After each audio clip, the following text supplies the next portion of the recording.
You're listening to From a Certain Point Askew, the only Star Wars podcast to have already filmed our hologrammed eulogy. I am Jason, the Angry Jedi Guy. I'm broadcasting live from inside my Wookiee studios. I'm not alone. I have someone on the screens from across the galaxy. The communications are good. This is a lot better than the Who's on First phone call that happened last week on Andor. Darth Matthews, hello. Hello, how you doing? I'm good. I am real good. It's afternoon, so I feel like my mind is maybe at like 85%. Oh, okay. Well, 85%, Yeah. 40% knowledge. It all adds up to some number that we'll bring in. I was going to mention to you, did you see that? I just saw this yesterday, and I tweeted it out with our account, but that like kind of 70s style trailer somebody did for Andor. I think I saw that you tweeted out, but I didn't get a chance to watch it.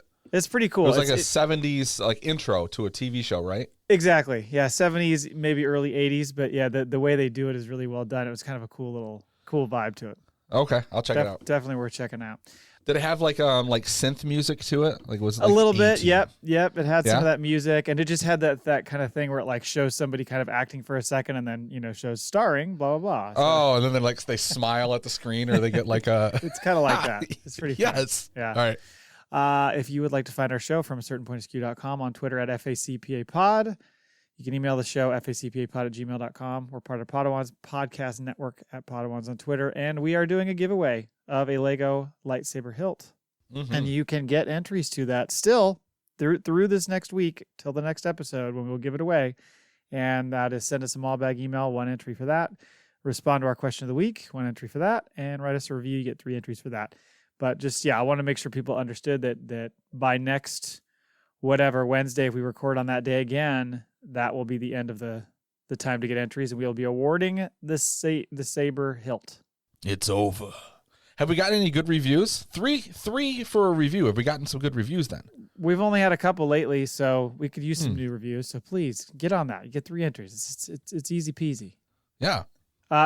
Speaking of the hilt, I know you had it on the list for later, but I just thought I'd bring it up now. Finally. Works for me. Finally. Yeah. Jeannie picked up the Maul hilt, or the hilt. It was the Maul hilt. It was from when was that? We gave that away. I think that was our second giveaway. Was it? Right? Okay. Was it the dark saber and then the Maul hilt, or was the Kenobi one in there first? I can't remember. Maybe this was for the Bad Batch season 1. I'm trying to remember what it must have been for that, because it wasn't for Mando season 2. I think that was the actual dark saber. It was probably when we did Rebels. Oh, maybe. I don't remember now. Oh, well. Anyway, I'm glad she finally picked it up, found time to get it, and is enjoying it. Yeah, she drove all the way up to this area for a concert, so she was in town. I went and met her at my favorite brewery she was at there. So that's a no-brainer. I'll go there and have a beer, walk in there. And I left it in the car, which was I guess lucky, because it was kind of busy. It probably would have been kind of odd if I just walked in there with this, 3-foot freaking Maul hilt looking like I'm going to go in there and beat someone. So exactly. You get tackled. Yeah. Oh, man. Sir, you can't come in here with a lightsaber. Right. It's not active. It's fine. It's just the hilt. So congrats, Jeannie. Enjoy it. Do with it what you will. On the show today, right? We're going to go there? Yeah. We're going to say what's on the show? Yeah, let's tell them. Let's let them know. All right. We got a question of the week. Is Luthen secretly Force sensitive? There's a lot of noise on this one, although it doesn't look like there's many answers written in here. But we only got a few. Like there was That's okay. Quite a few people that were, although I see the internet, I guess. This kind of became like a big thing this week that I was seeing. After you pointed it out, it was one of those things like, oh yeah, everyone's talking about it. And then you shared a video yesterday. That had some really cool stuff in it too. So we'll get into that. I think we're all on to something. Yep. News, Disney Shakeup, Solo 2 back in the mix. And then we're going to do the Andor episode 12, Rix Road. We'll be talking about that. And then we'll go on to our Maul Bag. We've got one of them. And then we'll end up with, we got a FACPAtoid here for the Star Wars Mayan calendar. Oh, yeah, that's right. I shared this. Oh. That's right. That's yours. Mm-hmm. So, question of the week. Follow the breadcrumbs. Is Luthen just a collector of kyber crystals, Jedi artifacts, and fancy robes who shares his dreams with ghosts? Or is he pulling a Palpatine and hiding his Jedi Sith ways? So, let's talk about that video before we get into the answers we received. Shared this with you yesterday. Yes. I've seen a couple of this guy's videos before. They're pretty funny. They're pretty entertaining.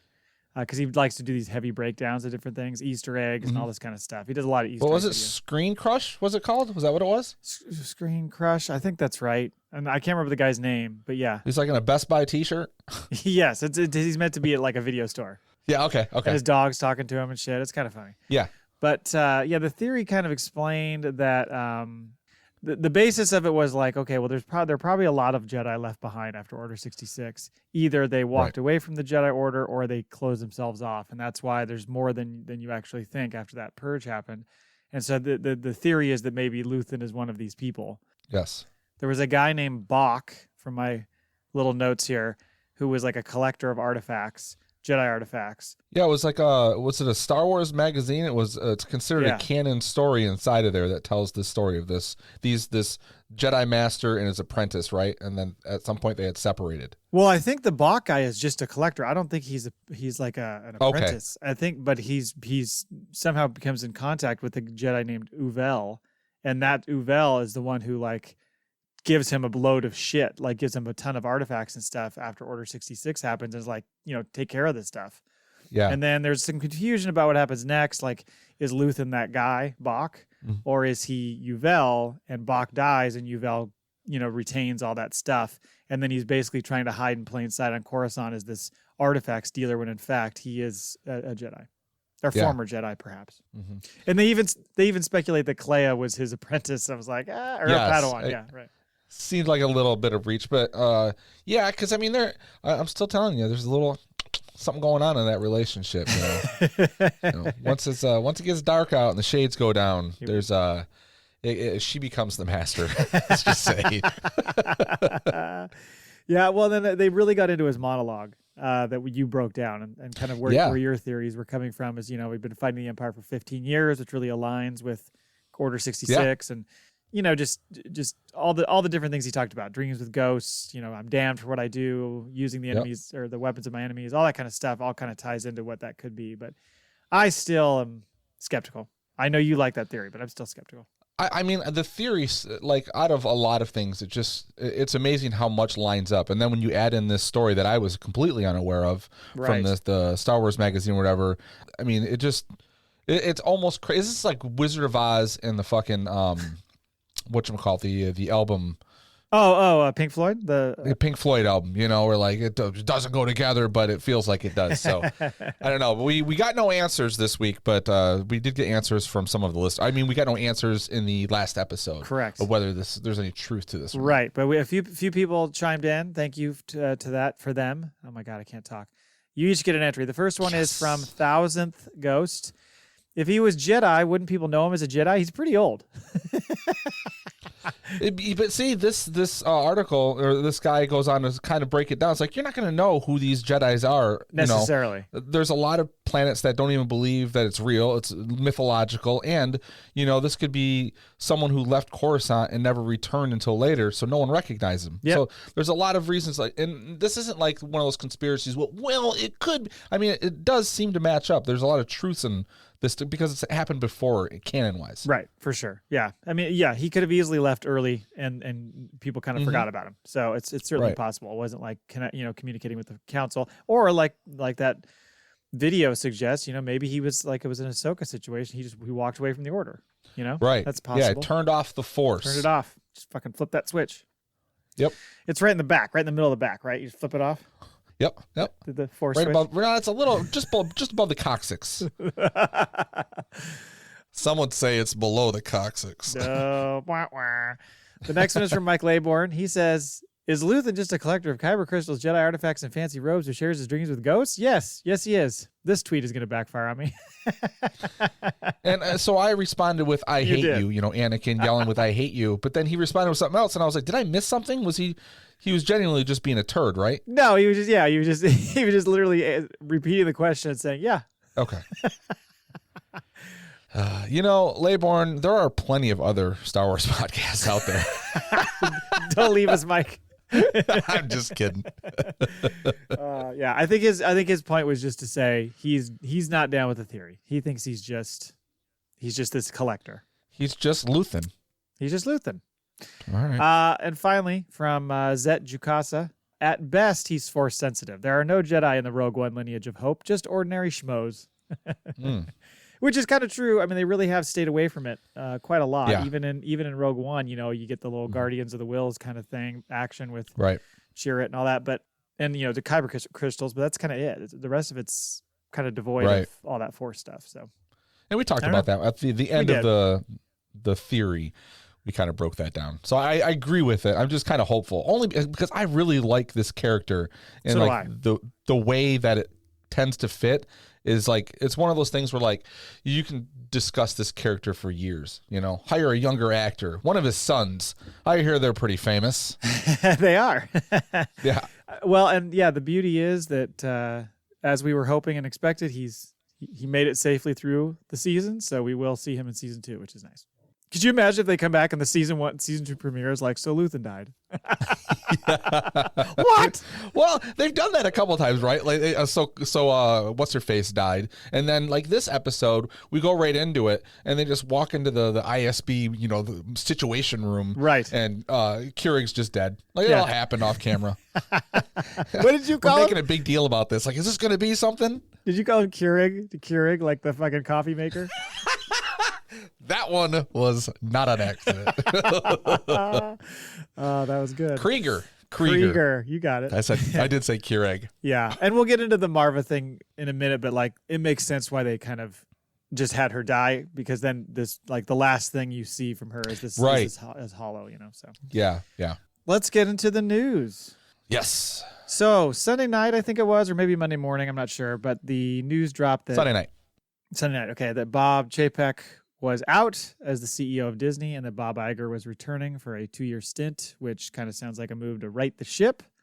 I thought it was interesting that Iger issued a statement and didn't even mention Chapek at all in his statement, which was kind of interesting. Did he say we want to thank him for his service or his years of service or something? I thought he was talking about the other guy. I remember mentioning, what's the guy's name? Is it true. Kareem Daniel? He mentioned him. Yeah. Maybe I didn't see his full statement, but the bit that I saw did not specifically call him out, which I thought was interesting. And apparently also Iger sent a memo to employees yesterday that said either commit to the new hardcore culture of Disney 2.0 or leave with 3-month severance. Oh, sorry, wrong guy. Oh, okay. So him and Elon, they're sitting on the same board, huh? Could you imagine? You mean he sent the memo through Twitter? Yeah, right. Speaking of which, like, I want to see like the David Fincher, the Social Network version of this whole weekend sting for this guy getting fired. Because you think Chapek was like, in Martha's Vineyard, just chilling, having a really good weekend, thinking, quarter's done. Like, I know we were down a couple of points, but things are looking good for next year. And he's rubbing on fucking suntan lotion and shit, and all of a sudden someone just like, sir, you've been fired. He's like, well, what? There was a video, I think it was, I can't remember what the video was from. Is that in Schneider or whatever that guy's name is, who's on Twitter? Okay, Jeff Snyder? Yes, exactly. Yeah. He was talking about it, and there were a couple of things that he said that were funny. One was that he said that apparently, I think it's him that said this, that Chapek was going to like present or like do the setup for like this Elton John stream that they were going to be doing or something like that. And they literally were like, nope, you're not going to do that. Like, it'd be like he was about to do it. And then they fired him like right before that. Because that was Sunday night, right? Yeah, correct. I did see something about Elton John, but I didn't know what the correlation was. I didn't read into it too much. Yeah, that was that. And then the other thing, and he kind of likened it to, he was like, it was very Goodfellas-esque with Pesci. Like he walked into the room and went, oh, fuck. Dead. Iger sitting there with a hammer. Oh, man. Yeah, kind of brutal, but. I mean, this was like a hostile takeover, right? This is like what happened with Steve Jobs when he was kind of booted out, right? Like this was like out of nowhere, late night meeting, just before midnight, Sunday night? Is that what it was? They was? announced this? Well, it was just before midnight, maybe our time, a little earlier then, but yeah, because I know he re-signed his contract, didn't he? He got another couple more years. Yeah. Which is like all in all, like the things that I've heard he's done. I don't know the guy. I don't know, but I know a lot more about Iger and the stuff that he's done for the company. And like, from what I think I was texting you about this, I know there was like a last minute thing trying to get him to stay originally because it was already getting like he was pushing for his power, and Iger had to stick around with the pandemic when it was happening. Right. He stuck around a little. I think he stuck around another year. Well, I think Iger kind of picked Chapek. Like I think that was kind of the guy he wanted to do it, but then it took him a while before he left because I think Iger didn't technically leave until like less than a year ago. Yeah, and then he stayed on as like a correspondent or what do you call Consultant. it? Consultant. Yeah, right. Yep. Yeah, so he's always been with Disney, but just kind of not there every day. Right. But this guy really changed everything. Like he went in there and he really took the independent power away from like the creatives. He did, and that was the big issue. Everybody kind of, from my understanding, just did not like what he was doing with the company. Made it way more corporate oriented. He created this division or whatever called Disney Media and Entertainment Distribution, which was run by that guy Kareem Daniel, and essentially what that was, hey, this is the suits are going to make the decisions here, yes. And the creatives were kind of stuck and beholden to them. So that's what Iger, I almost said Igor, Bob Igor. Oh, he came in and said, yes, master. He said that he wants to put the power back in the hands of the creatives, which is what he's always done, like default to them and all that kind of stuff. So I'm sure that everybody at the company is like, thank God, because I think that they weren't very happy with the other guy's regime. Yeah, so we'll see what happens. I mean, it seems to be, there's a lot of noise happening almost immediately. And of course, the internet blows up, and immediately I start seeing this shit on our friend fucking Kathleen Kennedy, who's done no wrong. I was like, come on, it's been fucking 12 hours, and all of a sudden, rumors have it that her head's on a and I'm like, no, it's not. Yeah, it was the obvious correlation to make. However, some people were saying it like, oh, then she's next or whatever, but other people are saying, well, Iger coming back actually probably locks her in more because he's a supporter of hers. So I've seen the rumors fly in all different directions because somebody was suggesting that she was going to go through Indiana Jones 5 and then be ousted or leave short of the end of her contract. Whereas other people are saying like, no, she's got like a plan for the next 5 years of Lucasfilm and there's no sign of her leaving at this point. I think some of her hands being tied was because of Chapek. Wouldn't surprise me. And the way the corporate thing is. And then we heard the rumor that she even got, a little hand slap and like, hey, stop announcing stuff, which is really weird because like they don't announce anything. They don't even fucking market their shows until the week before they come out. Like it's so. Well, the biggest thing they ever did was that Investor Day when they just shot their wad all over us. Like I remember watching that thing and going, you're giving us what? Like it was like thing after thing after thing. But a lot of that was Marvel and different things too, and so I don't know that that was a while back, so I don't think that was the hand was slapped for that kind of stuff. However, you wonder, like I think some people have always thought that maybe Kathleen Kennedy was heavy-handed with the way she handled the sequel trilogy and how that all was managed, but then you do kind of wonder how much of that was her and how much of it was being kind of projected on her. Well, some of it's got to be like you go in with all those things. It's not like they didn't go in with the best intentions, right? And there's been some, they've admitted like there should have been, even with the trilogy, a more structured story that they went in with beforehand. And it really seems like from the last year or so, they've pulled back and they've gotten a writer's room together and they've kind of all gotten together and they're doing like what Favreau and Filoni have done. And, they know where they're going now. They've got a roadmap. So maybe that's why we're seeing like all these announcements of things now, because like now they can start like year after year. We know what these projects are going to be and what they're going to look like. And so, and you look at, there was like barely any Star Wars stuff 10 years ago. Right? Oh, yeah. Disney buys it and everyone's fucking complaining, but like we've got books, we've got TV shows, we've got movies, and they're not all going to be perfect, but damn it, we've got enough shit out there that's like, for the most part, pleasing the masses. There's stuff that you can complain about, but come on. There's nothing... And at the end of the day, she's going to lose her job if money's not coming into the studio. Even with all the fucking complaints about the trilogies, the last two made $1 billion? All three of them, I think, made over $1 billion. Star Wars, The Force Awakens opened up with, what, $250, $60 million the opening weekend? Rogue One made $1 billion. The only one was Solo. Right. The only one was Solo that struggled. With my reading, even Iger kind of admitted like that was a marketing mistake and a timing issue, a release of one to the other, and so that was the first time that I've ever read that anyone in Disney actually accepted a little bit of blame for that. So, and that'll go into what we're going to talk about in a minute. But people have a lot of problems with Kennedy, but like, she knows what she's doing, but she's never been the head of a fucking studio. She's ran shit before. She's been behind Spielberg for years. Like all of our favorite movies as kids, she's been involved with as a producer. So I think she does more good than she does bad. No, I agree. And I think all of this is just, how many times do we have to hear this story that she's on the out, she's going to get fired, she's going to be gone? We've heard it a million times. Yeah. she's going to be replaced by Filoni, Feige, whoever. Like there's all these things that keep coming up, and it never comes to fruition. So, and it's the same people that are complaining. It's the same people that are complaining about the movies and the her and like everything they hate. Probably the same ones that hate Andor. Probably, yeah. I wouldn't be surprised. I hope you all kill yourselves. Oh, hey. Don't do that. I was possessed by Cole there. What happened? Again, that's FACPAtoid@gmail.com. Yeah. So yeah, leading into the next one was, speaking of Solo, Chris Villaseñor, plug your ears. No, hold your breath. John Kasdan was recently doing a press for Willow and was asked about Solo, which he seemed quite interested in returning to. In fact, his dad has said that Solo, like a solo project, would be the only thing that he comes back to do Star Wars wise. I mean, he's getting up there in years.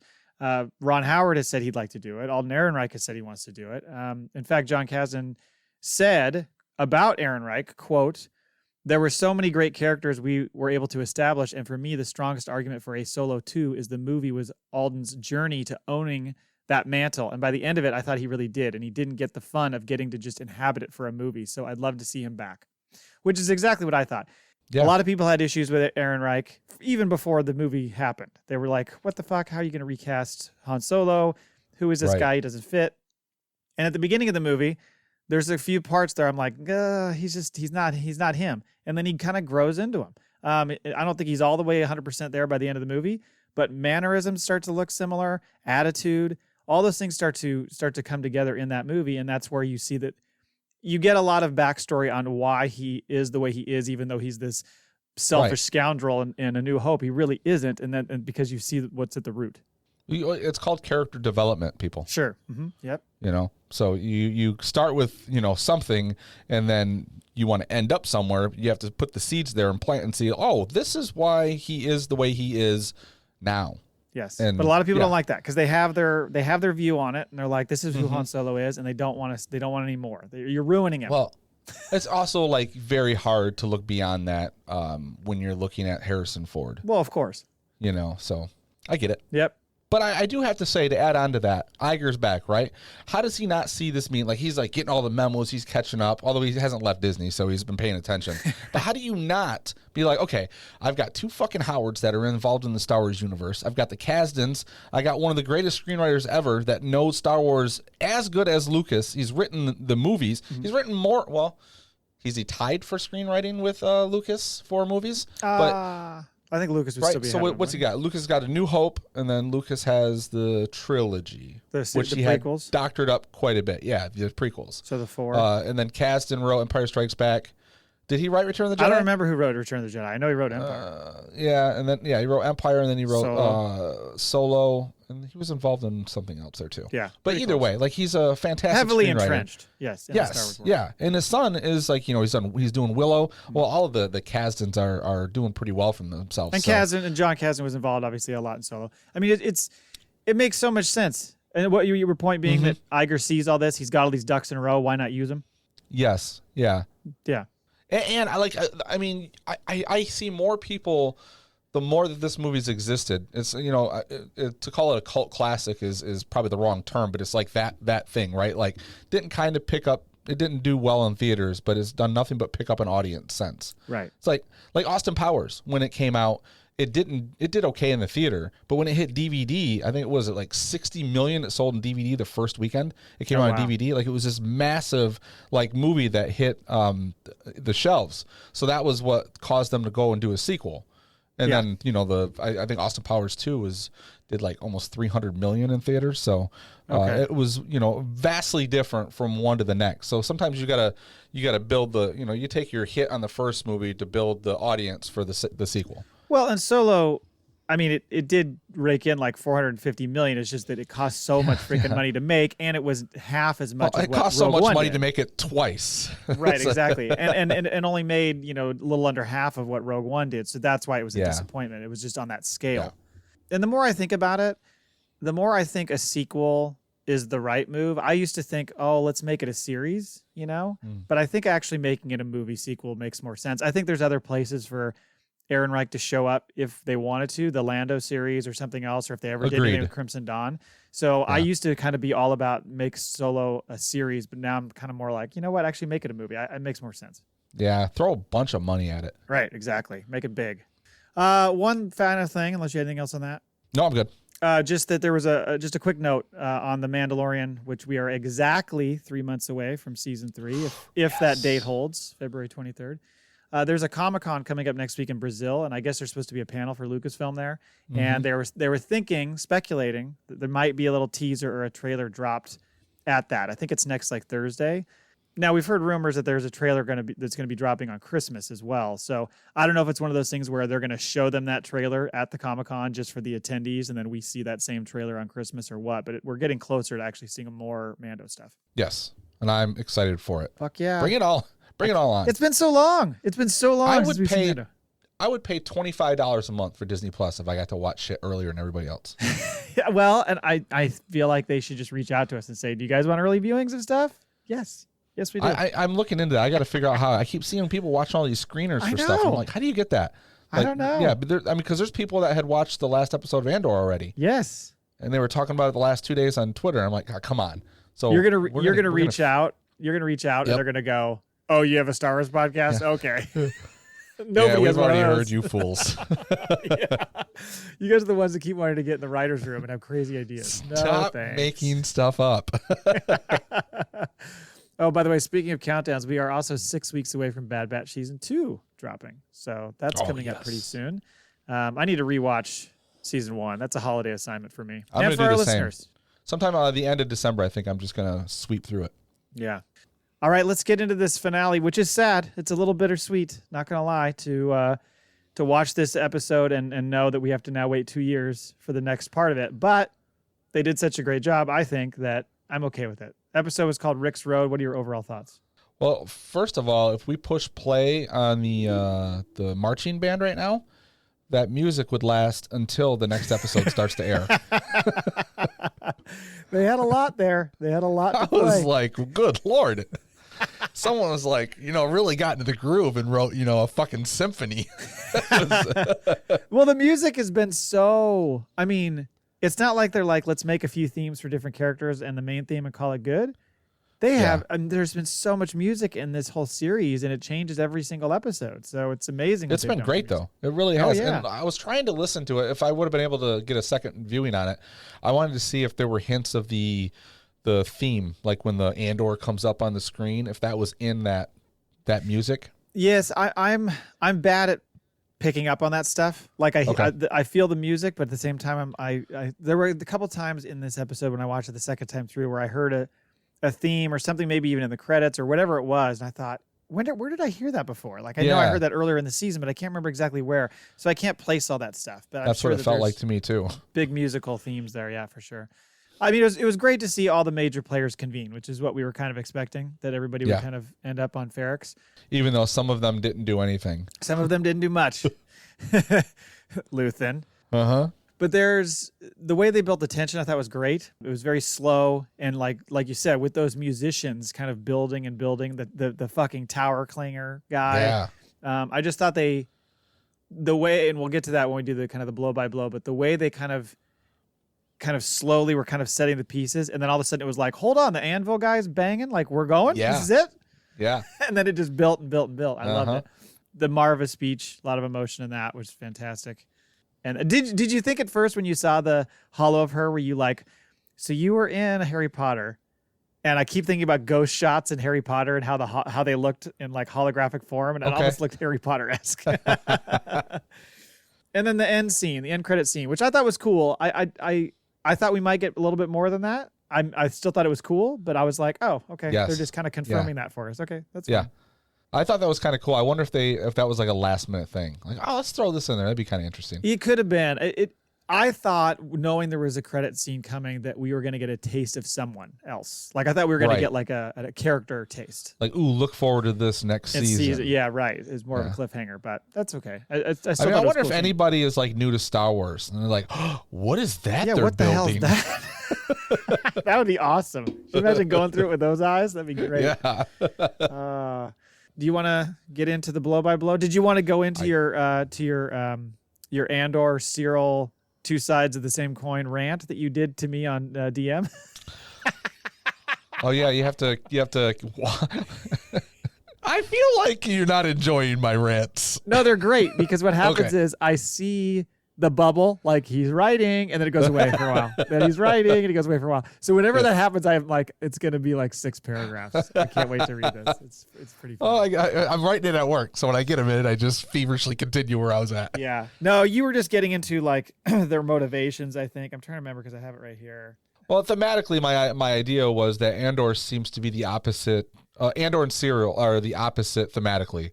Okay, like they're both experiencing the same things, but one is like experiencing how the Empire is going. You know, they're experiencing how they're going to go against the Empire. The other one is like building from how they think the Empire is right. One is supported heavily by his mother. The other is shat on by his mother constantly. Yeah, very much opposites. I could see that. Well, let's get into it. So let's do it. We open with Pak's son, Wilman. I had to look that up. I always forget that guy's name. Building a bomb. Yes.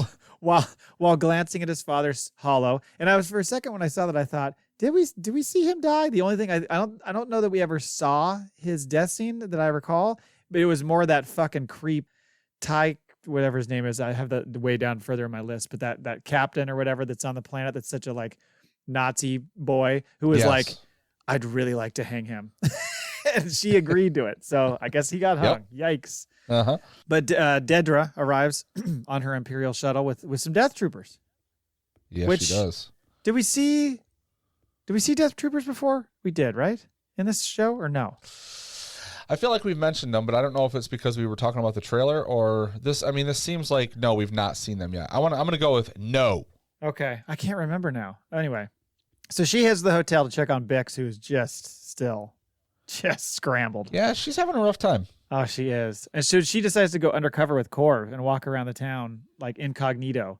And Cinta, of course, is right on it. I mean, she knew all along that Korv was freaking ISB dodgy dude. Yep. And that becomes kind of the theme for the episode. She really follows him and her around a lot.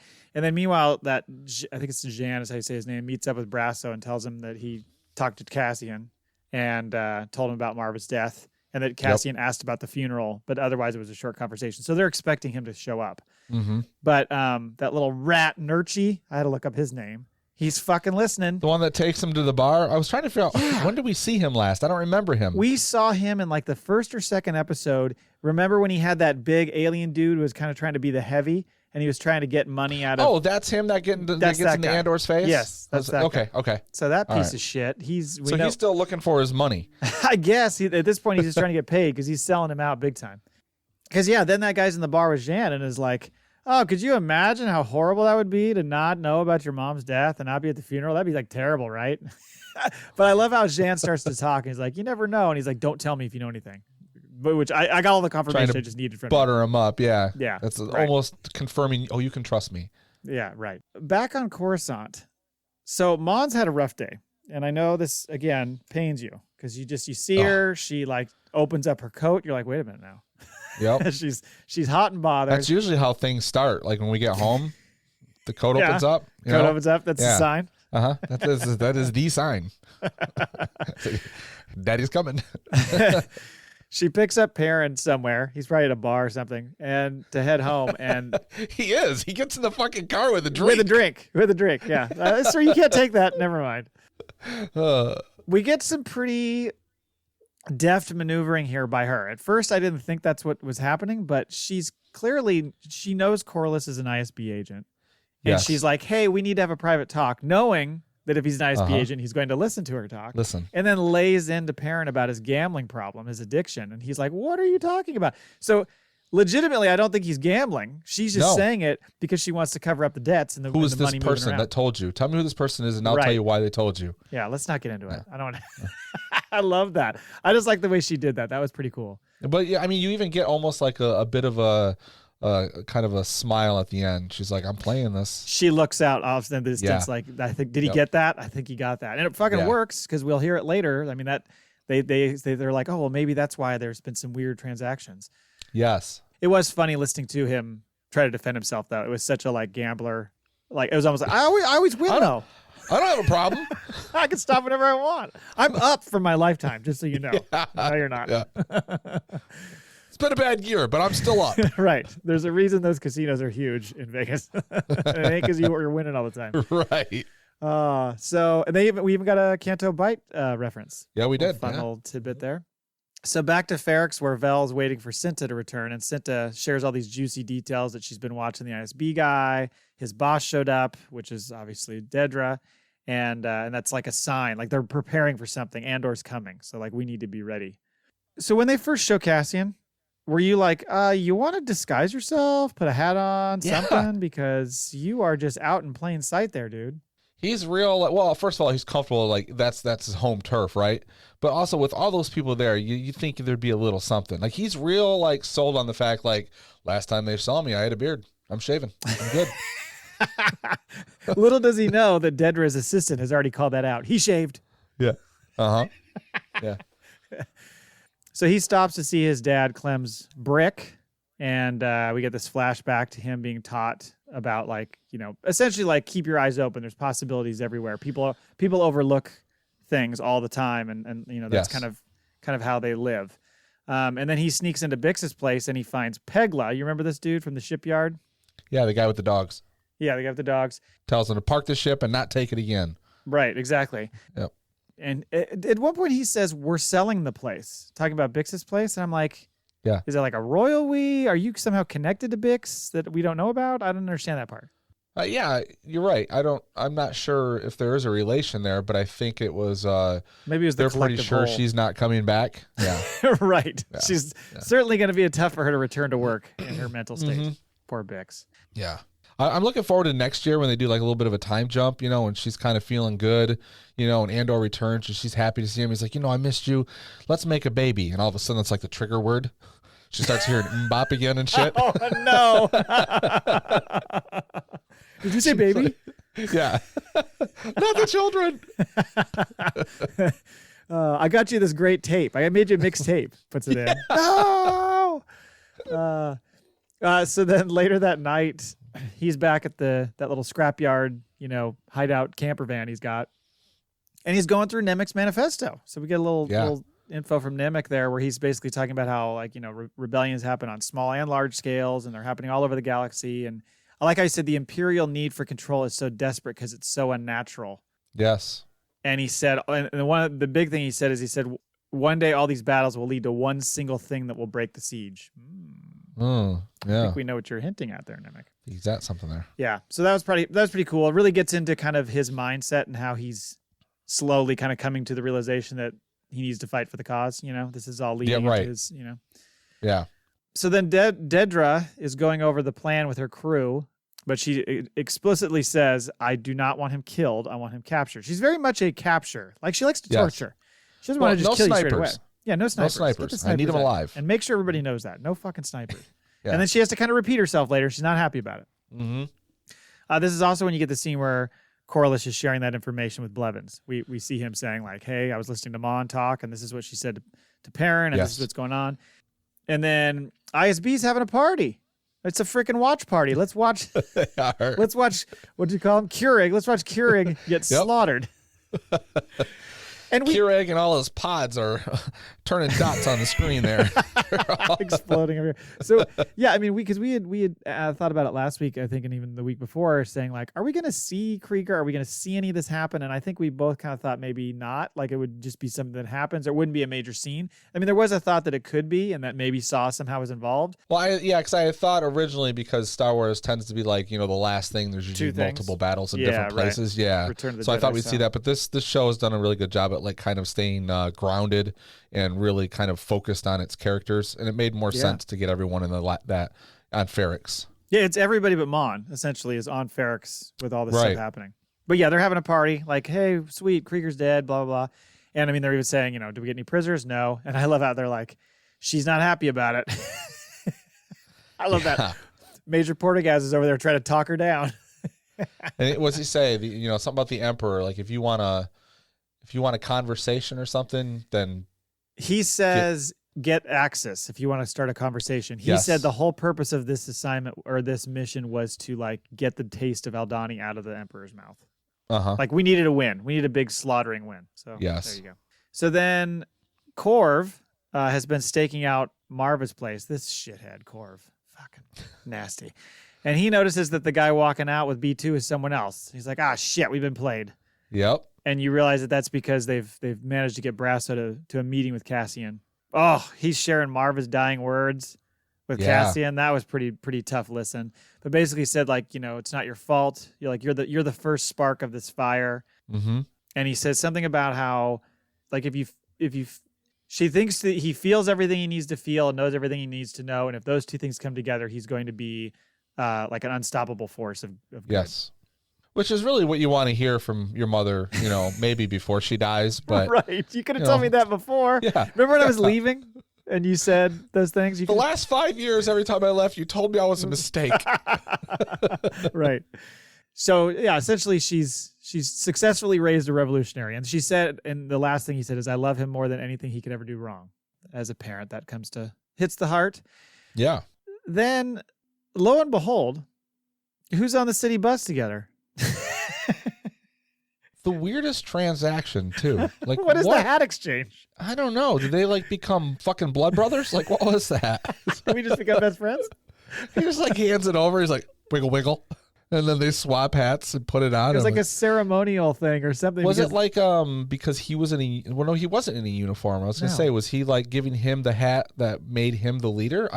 Maybe that was what it was. It was very strange. I was like, that doesn't make... And it's not like they did it on the sly. It was like, I'm putting my hat out to you. Yeah.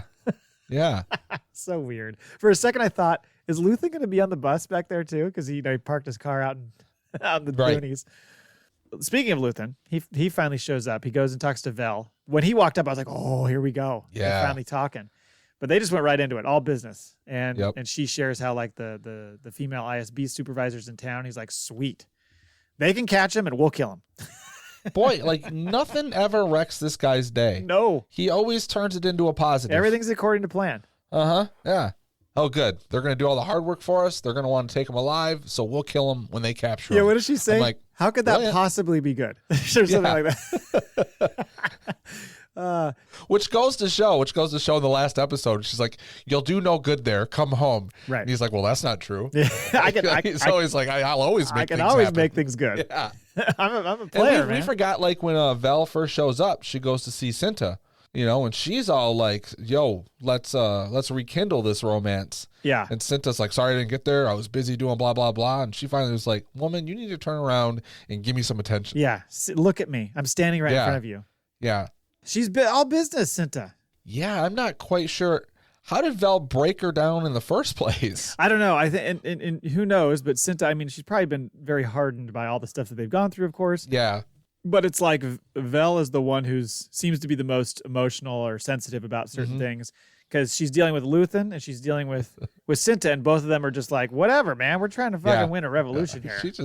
Someone fucking hug Vel. Come Poor on, man. Vel. That's why she likes Mon so much. I know. So do I. So then, did you say so do I? Nice. And yeah, she's still very reluctant on the whole, we really are going to kill him thing. But this just felt like the calm before the storm. Then, like I said before, it's all he's like, oh, so when's this going to happen? She's like, oh, in a few hours. Bong! Like, oh, okay, it's going now. It's go time. Oh, my clock's off. Yeah, exactly. She's shaking her wristwatch. What's happening here? Also ahead of the Empire schedule. So they're taken aback. They're scrambling a bit, trying to figure out what's going on. And this tension starts and builds for a good 15 minutes up until the fight. It's really, really well done, the way they build it, and the slow, the musicians playing the music and the slow prodding march. I just love the way they built that. Yeah, this is building up to something. This is not going to go the way the Empire wants it to. No. And then they show Cassian scoping out the hotel, and that's when he spots Luthen, and he's like, "What the fuck? Yep. Who is it here?" I thought he was gonna. I thought he was gonna spot Syril too for a minute, because Syril walks right by. I Luthen. know. They're standing 10 feet from each other. Yep. It's so weird. He's like, I didn't get the reunion letter. You didn't tell me you're gonna be in town. So then all the locals kind of start joining. The musicians are like, all right, it's go time. So they start, actually marching. It's only supposed to be 40 people. The whole fucking town starts walking. They all start joining. Well, Korv jumps in there and he's like scouting around, and Cinta's just hot on his tail. She is just ready to fucking kill him. Poor Bix, still imprisoned in the hotel, is like listening to the music and chanting along, and she's just, I felt so bad for this woman. She's in a bad place. Yeah, she's got a rough couple of days ahead of her. Yeah, she's gonna need months of R&R to get back to where she was before. They're gonna need to throw her in a back to tank for quite a bit. Yeah, is there a back to tank for your mind? Yeah, because that's what she needs. Oh, and earlier they showed I think the snitch spotted Pegla coming out of that building where Cassian is. So he goes and tells Korv, I know where he is. I want more money. Get me the fuck out of here. And fakes an arrest, so he takes him back to the hotel. I love how Syril shows up, walks past Luthen, doesn't necessarily expect to see Dedra, and then sees her and he's like, oh, she's here. Oh, yeah, he just... Heart skips a beat. Man, I knew I woke up with morning wood for the right reason today. It was... Bosk is like, who? Big fan. I'm a big fan of hers. Yeah. So the Empire kind of tries to go and capture Cassian while the funeral kind of starts to kick off. So Brasso bringing forward the brick with Marva's ashes was a cool moment. And then they kind of go, once he goes out there and shows it, they all kind of stop for a second with the music, and then they lock in and then start marching again. And the tune that they're playing is more of a marching kind of song. And that's when all you see the Empire going lining up and forming a line to stop him. It's like, oh boy, here we go. This looks like a riot. The wide shot of the whole town where they're coming from one end and the Empire's loading up in the other, and you see all the people on rooftops and everything. Yeah. Fucking amazing. Because they built that town. That's real. Now you know why. It really, this episode really showed why they had to build the whole town. Yeah, the scale. The way they were showing perspective of what's his name? The douchebag Korva, is that his name? Was up on the roof and he notices, that's not homeboy down there pulling emo out of the room. Everything is sort of everything is framed right. And I'm like, oh, you got to have a whole town to kind of show all this and what's happening. Yeah, I thought it was great. Oh, it's so. And then if you're gonna build it, blow it up.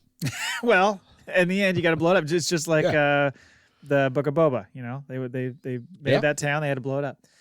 It all felt very Les Miserables-esque as well. It had kind of that vibe to it with kind of the revolutionary aspect, the red they're wearing. I don't know. It just even the visuals kind of felt that way. I've seen the trailers, so I know what you're saying enough from seeing. I've never watched the movie. I've never watched the whole movie, but I've just seen the bits. Then I've seen the play, but now I want to see the musical version.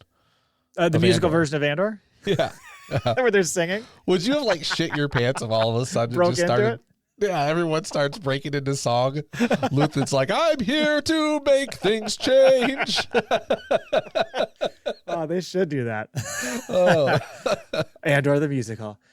Iger's like, this is why I came back. Yeah, Iger's like, we're going to do this one. We're going to do Disney on Ice for this one. Yeah. So it's going to be... They arrive at kind of a stopping point and they start chanting. I had to check the captions on that. Stone and sky is what they were saying. Okay. All right.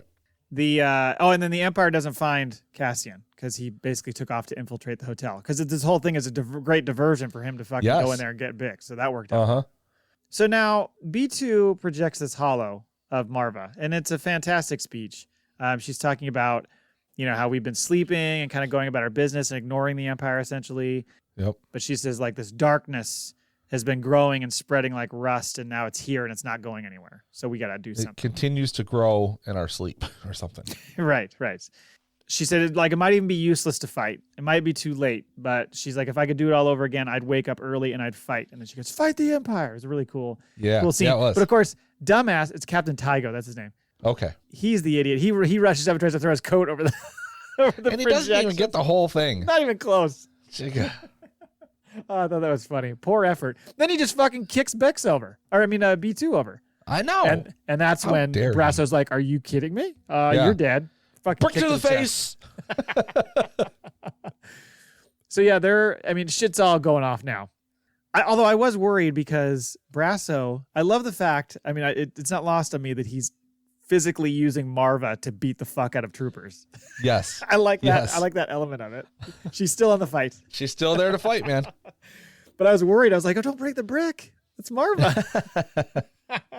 To go back, and maybe you noticed this, but it took me almost to the end of the scene to realize, like, when he was having the flashback of his dad and he was rubbing the wall, like, that was his dad's brick. Oh, yeah. Right. Yeah. Yeah. So you see how it plays out over time. And I mean, she talked about in her speech about how many times she's done this, how many times she's been there for this funeral procession, yes, seen all this kind of stuff. And then, of course, Willman got that bomb. He chucks that bomb. I love it because that one lieutenant's kind of watched him like, what's this guy up to? Yeah. Chucks the bomb, and it not only blows up and kills a bunch of troopers, including the snitch, by the way, in that building. Yes. He gets killed in that blast. But it flips over a fucking tank or transport or something that's full of grenades.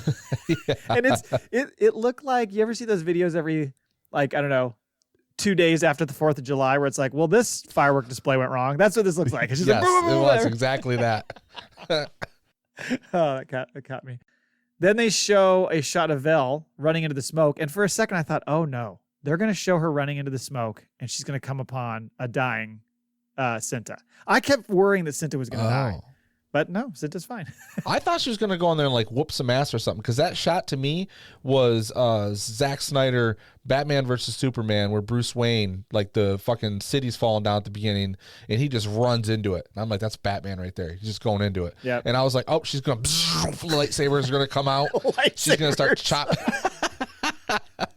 She learned it from Luthen. Surprise, motherfuckers. Yeah, you ever thought Luthen was a Jedi? I'm the Jedi. Yeah. Now that would be a surprise. Could you imagine if I was in the writer's room, like every episode I'm pitching lightsabers now and this shit, guy, Gilroy's like, can this guy get be a Jedi? this guy out of here. You just keep every character that they introduce. Can this guy be a Jedi? Yeah. Does that work? Is that canon? Pablo? Idea. Shut it down. Jay, you get one comment per meeting. You want to use it on this one? Nope. No, I'll wait. You just, like, jotting down pictures of lightsabers on your notepad. I'm like B2 in the fucking background, just fucking shaking, waiting to have my turn. Bob. Yeah. So yeah, the whole thing's blowing up. Everything's going off. Tygo at this point is like, kill him. Like, fucking open fire. Yep. Just opens fire on all the people. I like how he hides in the fucking ship, though, a little bit. Like, he gets in the doorway, and he's like, open fire! So I'm right behind you. Uh-huh. Yeah. And then poor Zan, however you say his name, gets killed, trying to help save that woman from getting shot. And then Brasso, you're just expecting to die at this point. Like, you're like, he's huge. He's got red on. He's started the whole fight, basically, essentially. He's going down. I'm so glad that he got away. So let me ask you this, because there seemed to be, like, I'm wondering if there was a change, like, in the edit bay, because if you look at the end where he's relaxing on that like weird framed back wall of the ship, and he's like sprawled out, legs just spread eagle, like, he doesn't look like he's very comfortable. And I'm like, oh, they're going to reveal that he was shot. That's what I kept thinking, and then they never did. So I'm wondering if they were like, you know what, we kind of like this character, let's keep him around. Yeah, it could be. It was just a weird, like, the way he was kind of laying there. I don't know. It gave me a weird vibe at first. But. I hope they keep him around for quite a while, because he's a really good character. I like his character. Yeah, he is. So he gets Willman, Pack's son, out of there. Yes. We see Pegla toting B2 away, like pulling him down the street, dragging him. That's also when we see Cinta following Corv down the alley, and that was a cool scene because it was kind of smoky. And you could tell, you kind of were getting her perspective a little bit. And then he turns around. He's like, what are you doing here? When she went up to him at first, I was like, is she going to, like, kiss him and then kill him? Like, this is really close combat here. And you realize she just fucking jammed a knife right into his chest or his stomach. So he did, which was nice to see her get that one. I was like, I like that death. That was a good death. And then Dedra is just getting stomped. she's going. Man. They're all over her too. Like, they know she's ISB. They're like, fucking get her. Yeah. Get the one in the white coat. Right, the little one that can't fight back very well. So then Syril dives in there and picks her up and kind of runs her into like some little offshoot room, and she tries to turn around and attack him. And then she's like, yeah, you. Tell me you didn't think they were going to kill 100%. Oh my God. Like, I was like, oh, do it. Like, even I was like, how do you not? But it looked like she was going to kiss him. It looked like she was going to kiss him. It looked like he was anticipating it. It looked like he was looking at her lips. Like he was like looking at it, waiting for it. Yeah. And she was just so like worked up by the whole thing because she's probably never been in a situation like that before. Where she actually had to be around the plebes, you know? Yeah. And so she was shook but like also so surprised to see him and the fact that he's the one who saved her. I just love how she's like, you? How? And he's like, you were in trouble. Wink, wink. You're looking for a bowl of cereal? I got some. I packed some. Yeah. Oh man. So anyway, so she says I should say thank you. I love that. You know, like that. Now I'm having this flash forward of like Syril brings her home to mom. Oh boy. And she just like lays into her. Mom can't fucking stand up to her. No. I want to see this conversation. The breakfast morning. She's looking at the Pop Tart or the corn pops or whatever. She's like, "This is what you're feeding this man? Come on. He's a grown adult. Steak and eggs. This man is a savior. Come on." But it certainly sets up nicely for season 2 for them to, at least at a minimum, she's going to want to hire him and bring him in. Like she's going to be like, I owe this guy. More so, I think we're gonna see a little bit more action there. Oh yeah, and by action you mean fornication, right? I think so. Yeah. So then Cinta and Vel pack up the apartment and vacate, and meanwhile Cassian is just like we kind of forgot about this part. He snuck in to get Bix when all this is going off. And she is just a fucking mess. Like she doesn't even really kind of understand what's happening. She doesn't even like think he's there. It's almost like she thinks she's imagining him. Yes. You know, she doesn't quite very believe much it. so. Yeah. Well, because she doesn't even know he's there when he leaves. Right. Exactly. And so I love the fact too that it's just like he goes to get her. He's like, we got to get out of here. And she's like, we can't. They'll get angry. I mean, she is so. Oh, she's a mess. Oh God. Like she is so like paranoid about anything at all. She's been so tortured that she's in a bad spot. So he kind of finally convinces her to get out of there, and they do that thing we've seen in movies before, where like with all the fucking nonsense going on around them, they just kind of casually make their way out of there without anybody noticing. Right. Yeah. Everyone else is busy. They won't see me just carrying the captive out of the building. It's like a true romance when Christian Slater and Arquette are walking out, and there's all those fucking cops going in. He leads her back to the shipyard, and that's where we see the kind of that Junker Y-wing looking ship. A couple questions here, or just one, I guess. Really, is that the ship that Cassian flew back at the beginning of the series, or is that a different ship? I was trying to figure that out. The one he takes to Morlana. I don't remember being like a Y-wing ship, but I was under the impression that was the ship. That's the one that he kept taking. Because I think that was the same one he was sitting in earlier. He was hiding out in it. Oh no! So here's the thing. The one I think that's the one he used to go to Morlana and back. We just never really saw much of it other than him saying, "Hey, I'm wiping the memory." Okay. The other one was the original ship that Marva had when she found him on Kenari. Yes. That's I think just out by kind of the scrapyard. Right. Yeah. I think those are two. Yeah. Anyway, so then Willman's there, Brasso, B2, one of the daughters of Ferrix, I think her name is Jez, and Pegla. And that's when Cassian's like telling Jez, like, this is what you got to do to get the fuck out of here. I'll meet up with you later. And like, yeah, like you said, Vix is like, Cassian will meet us later. Yeah. He'll find us. He'll find us, right? He's like, yeah, crazy face. I will. I'm here right now, by the way. I hope you're doing better by the time I see you next time. Please take care of her. Some meds. Yeah, please get her some meds. She's going to have a lot of PTSD. So then back on Coruscant, finally, they show the Mothmas and they meet the Skoldunes or Skoldens, however you say that name, for the teenager hookup tradition. Want to know what that little twit's name is? What's his name? Stekken Skolden. Oh, what a twat. Yeah, exactly. I don't like him already. Yeah, I'm telling you. Although there was like, a little bit of like lust in the eyes of those two tweens. I think there was little Romeo and Juliet, but she looks up for it. She looks like this is my day. Like this is exciting. Right. And Perrin's kind of resigned to it, and Mothma's just miserable. Uh-huh.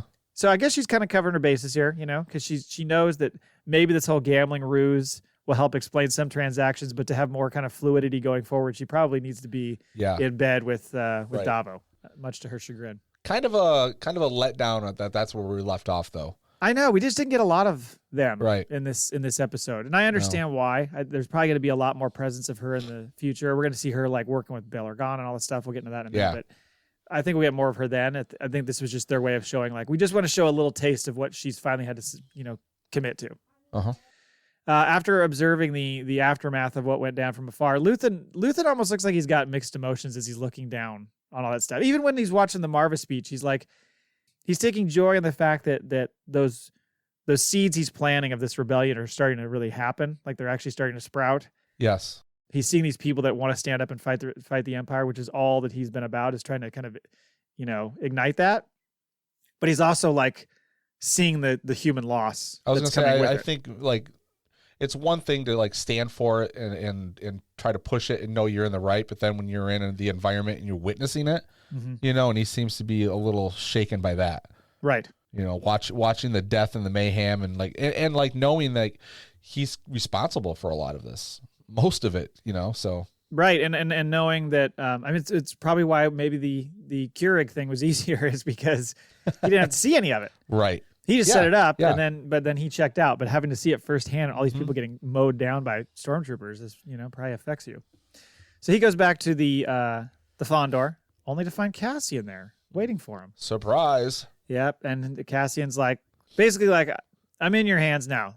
I got nothing else to do. So either fucking kill me or take me into the rebellion. And you get this like great smirk from Luthen, right. Like, all right. Now, when he kind of glances down, he says, he's like hinting like the gun is there. Before the camera went down to show what was on that pedestal, did you think it was the Kyber crystal?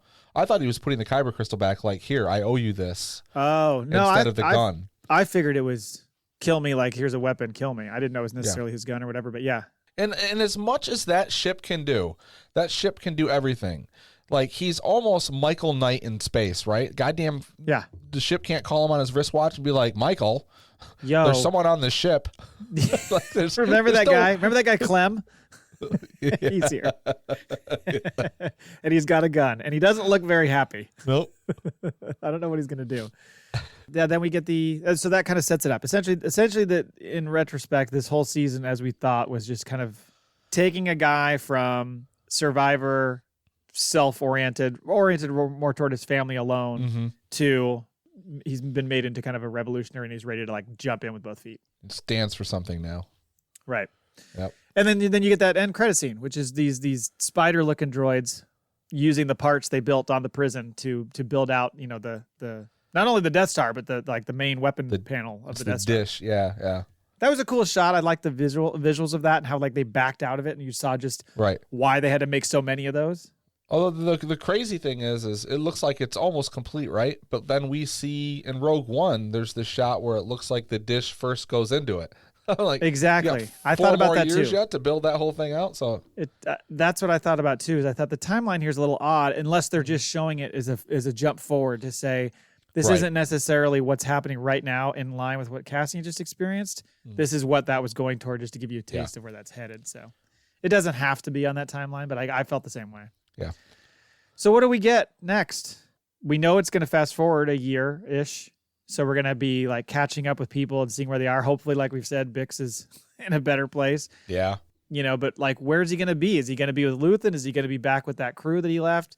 I'm curious where they're going to start this off. Well, I think we're going to start off with a time jump for a year, maybe. Yeah. I'm guessing that whole group is going to be part of Luthen's group. They're probably going to have some base somewhere, right? They're going to have to start collecting. Probably not Yavin yet. No, I don't think so. Because Yavin is Yavin something that Mon Mothma sets up, or does she just go into that? I don't know if I know the history of that, but I'm guessing it's closer to A New Hope when we actually see that. Maybe it's 6 months or a year. I can't remember. Because do we see it in Rebels? Now I'm forgetting. Do we see Yavin in Rebels? Don't we? Maybe we don't. I can't remember. I know we see Mon Mothma, but I don't know if we see. Yavin. Now I'm forgetting. Somebody's probably screaming at their. Right. I almost said iPod. Their iPod. That is where the name podcast came from. Uh-huh. Yeah, and then I'm also thinking, we're going to see, are we going to start seeing a lot more familiar faces in season 2? Like Organa, obviously. Yeah. Krennic, probably at some point. People like that. I'm wondering how they're going to weave those people in. Because they're going to do these 3-episode arcs that are a year apart from each other. Right. So there's going to be these jumps. It's going to be interesting. Hey, it's not too late. Actually, it is too late because they just started filming this week. I was going to say, it's not too late to go ahead and back that out to a 3, 4, 5 year run if they want to do it, 5 seasons. But it is too late. They're already. I know the scripts are written and they're in production, so that's unfortunate. I'd like at least 2 more years because the show was so good. I wonder if they knew how well it would be received, at least by most people, that they would consider making it more than 2 seasons. But I think it's kind of too late at this point. Like they've got their plan. Will we see Mosk again? I love Sergeant Mosk. I love how they have at the end just drinking out of a flask. Like, fuck. Oh, yeah. I don't know where my boy Cyril is. He found that gal he was looking for. I don't know what I'm doing here. I'm supposed to be back at the smelter. Marlana. I'm supposed to be on shift in 8 hours. This is not going as planned. Not going well. He's got my hat. Yeah. I think we'll see him again. He's kind of one of the only like comic reliefs in the show, although he wasn't in this one. But I think we kind of have to. They seem to be like a team, right? Yeah, I would think they'll find a reason to use him again. Yeah. And then kind of also in Cyril's world, his mom, Edie, I assume we'll see her again. Maybe not till the wedding. Oh, we have to see her again. I'm telling you, that's the death that has to happen on screen. It has to be slow. And it has to be like maybe he does introduce Dedra to her and she's just shitting on her. I know she don't like her at all. No, yeah, and Cyril's like, I'm now I have to murder you. Like this is very Freudian though, right? Like he really is like just like, one bitch to the next. Like he just sees Deirdre and is like, I love you.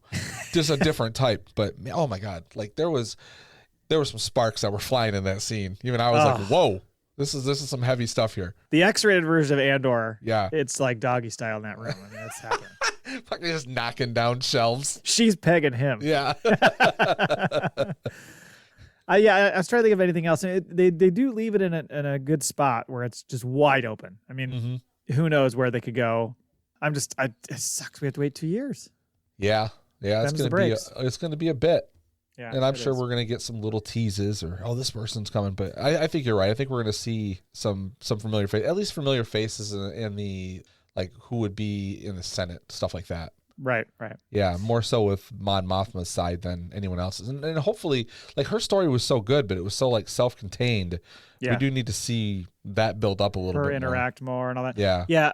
In retrospect, I know there could be some recency bias, but where do you think this kind of sits as far as the series they've done so far? You still hold Mandalorian as the top and then this right next to it, or where do you hold this? I mean, it's hard to compare the two because they're so very different. Yeah, like thematically and like Mandalorian is just complete eye candy. I fucking love it. It is like everything I want from Star Wars. I have a blast. But this is the writing and the acting and not knowing where it's going or what to expect. Mm-hmm. It's like I guess like watching Star Wars for the first time in a different way. It is. All right, well, anything else on Andor, or should we go to the Maul Bag? Let's do the Maul Bag. Hello there. You've got mail. Kenobi!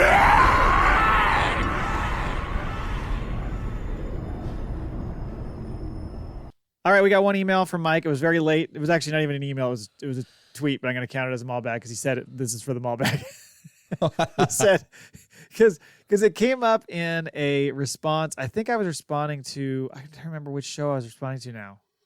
I can't remember now, but somebody asked something about, will they have that cereal on Ferrix?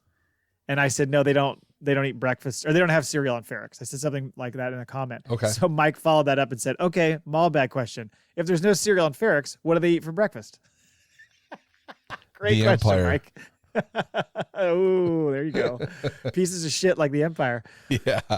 I don't know that I've ever seen. Have we seen anybody eat on Ferrix ever? I've seen drink. Wasn't there someone like in one of the bars or something when she wanted to use the radio? Was there someone with some food in front of their face at the bar or no? Was there? But maybe. I don't know. Regardless, I mean, that's reaching. So I'm going to go with no, we haven't.